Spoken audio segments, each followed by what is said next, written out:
বাংলাদেশের সাবেক সেনাপ্রধান মানে সেনাবাহিনীর সাবেক প্রধান জেনারেল আজিজ আহমেদের উপর যুক্তরাষ্ট্র এক ধরনের নিষেধাজ্ঞা আরোপ করেছে। এর নিষেধাজ্ঞা স্যাংশনের মতো নয়, অন্য একটা। সেটাকে ওদের ভাষায় বলা হয়, ওদের department of state foreign operation and related programmes appropriation অ্যাক্টের ৭০৩১ সি ধারার আওতায় তাকে অন্তর্ভুক্ত করা হয়েছে। এবং এর অর্থ হচ্ছে যে আজিজ আহমেদ এবং তার পরিবারের কেউ সদস্যরা সাধারণত যুক্তরাষ্ট্রে আর প্রবেশ করতে পারবেন না। এই হলো ধারাটা। এখন তারা এটা কেন করেছে এবং সেটা তারা কারণ দেখিয়েছে। কারণ বেশ কয়েকটা আছে, আমি 3টা কারণ বলছি।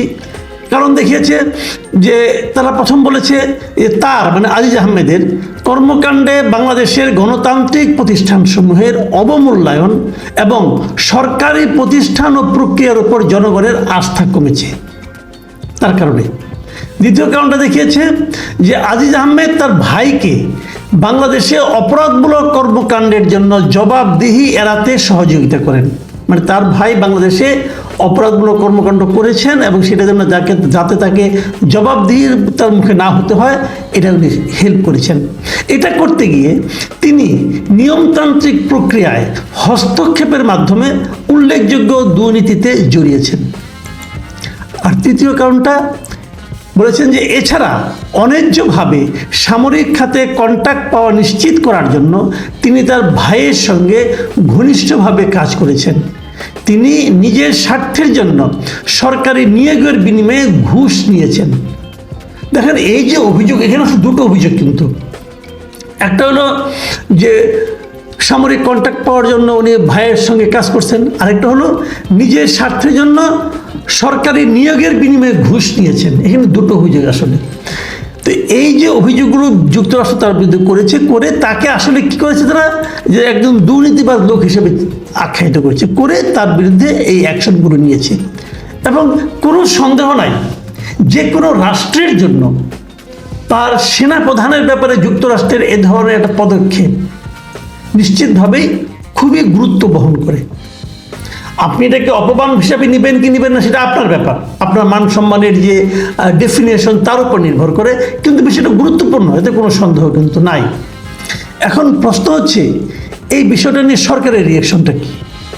এরই মধ্যে কিন্তু আমাদের স্বরাষ্ট্রমন্ত্রী বলেছেন যে উনি বিষয়টা নিয়ে কোনো কিছু বলবেন না, কারণ উনি বিস্তারিত জানেন না। আমি এখনও বুঝতে পারলাম না, উনি একজন মন্ত্রী, উনি বিস্তারিত কেন জানবেন না। আমি তো সকালে ঘুমের থেকে উঠেই এটা জেনেছি, উনি কেন জানলেন না দুপুরবেলা পর্যন্ত আমার কাছে ক্লিয়ার না। তো ওনার যে অফিস, ওনাকে তো নিজের পড়তে হবে না, ওনার যে অফিস, ওনার যে অফিসের লোকজন, তারা কি দিন দুনিয়ার সম্পর্কে কোনো খোঁজখবর রাখেন না? তাদের তো উচিত ছিল স্বরাষ্ট্রমন্ত্রীকে বিষয়টা জানানো। উনি কেন জানেন না আমি বুঝতে পারলাম না। ঠিক আছে, এটুকু রাখলাম আমি। আর আমাদের পররাষ্ট্রমন্ত্রী কিন্তু খুব ইন্টারেস্টিং কথা বলেছেন। পররাষ্ট্রমন্ত্রী কি বলেছেন? উনি বলেছেন যে সাবেক সেনাপ্রধান জেনারেল অবসরপ্রাপ্ত আজিজ আহমেদের উপর নিষেধাজ্ঞার বিষয়টি জনসমক্ষে আনার আগে ওয়াশিংটনে বাংলাদেশ দূতাবাসকে জানিয়েছে মার্কিন পররাষ্ট্র দপ্তর। উনি বলছেন যেটা তারা মার্কিন পররাষ্ট্র দপ্তর তাদেরকে আগে জানিয়েছে। Very interesting. যদি জানিয়ে থাকে, তুমি জানতেন যে জেনে উনি কি অ্যাকশনে গেলেন, জেনে উনি কি করলেন, জেনে চুপচাপ বসেছিলেন। চুপচাপ বসে থাকার জন্য যে জানা, সেটা আমাদেরকে জানানোর দরকারটা কি? একটা দেশের সেনাপ্রধান সম্পর্কে যুক্তরাষ্ট্র একটা ডিসিশন নিচ্ছে, আমাদের পররাষ্ট্র মন্ত্রণালয় সেটা জানে, জেনে চুপ করে বসেছিল কেন? নাকি উনি কিছু করেছেন? কোনো যদি অ্যাকশন নিয়ে থাকেন সেটা উনি কেন ডিসক্লোজ করলেন না? এটা কিন্তু আমার কাছে ক্লিয়ার না। হাসান মাহমুদ সাহেব আরও কিছু কথা বলেছেন। তিনি বলেছেন যুক্তরাষ্ট্রের সঙ্গে আমাদের যোগাযোগ রয়েছে এবং দুর্নীতি দমন, সন্ত্রাস দমন ও আন্তর্জাতিকভাবে অন্যান্য ক্ষেত্রে একসঙ্গে কাজ করছি। তো এই কথার অর্থটা কি? এটা দিয়ে উনি কী বুঝালেন আমি বুঝতে পারলাম না।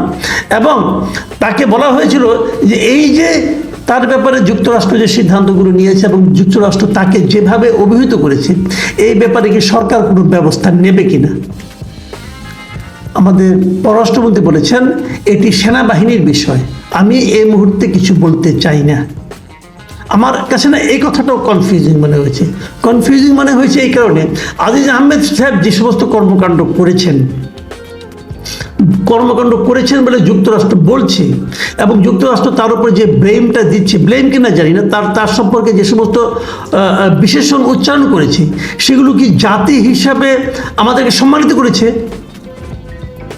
আমরা কিন্তু খুব খুশি হয়েছি যে না, আমরা অনেক ভালো, আমরা খুব আনন্দ পাচ্ছি। বিষয়টা কি এরকম? যদি এরকম না হয় তাহলে এটা কেবল সেনাবাহিনীর বিষয় হবে কেন? সরকার কেন এই ব্যাপারে ব্যবস্থা নিতে পারবে না? আর সেনাবাহিনীকে সরকারের বাইরের কেউ, সরকারও তো সেনাবাহিনীকে নির্দেশনা দিতে পারে, তোমাদের সাবেক জেনারেল এই কাজ করেছে, তোমরা ব্যবস্থা নাও। কিন্তু টোটালি সেনাবাহিনী বলে এড়িয়ে যাওয়ার যে মানসিকতা, এটাও কিন্তু আমাকে হতাশ করেছে। যা হোক, এখন প্রশ্ন হচ্ছে, অনেকে এটাও বলছেন এই ঘটনার পরে যে আজিজ আহমেদ সাহেব কি বলেন। আজিজ আহমেদ সাহেবের কথাটা বলে আমি আলোচনাটা শেষ করব।